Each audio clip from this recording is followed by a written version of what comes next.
माऊली रामकृष्ण हरी. रामकृष्ण. माऊलींबद्दल काही प्रश्न विचारू शकता? हो विचारा.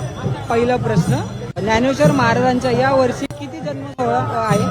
ज्ञानेश्वर माऊलींचा यावर्षी 750वा जन्म सोहळा आहे. पुढचा प्रश्न, आळंदी देवस्थान कोणत्या महिन्यात वारे असतात? आळंदी देवस्थानात म्हणजे आळंदीला आषाढ महिन्यात आणि कार्तिक महिन्यात 2 वाऱ्या असतात. पुढचा प्रश्न, आषाढी वारी आणि कार्तिकी वारी आपण कोणत्या कारणाने करतो?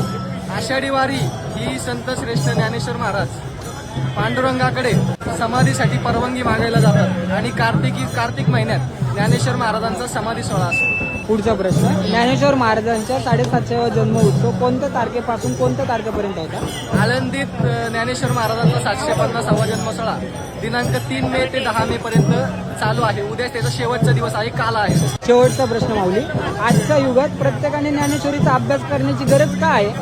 समाजात ज्या काही वाईट प्रवृत्ती वाढलेल्या आहेत त्या कमी होण्यासाठी आज प्रत्येकाने ज्ञानेश्वरीचा अभ्यास केलाच पाहिजे. धन्यवाद माऊली. रामकृष्ण हरी.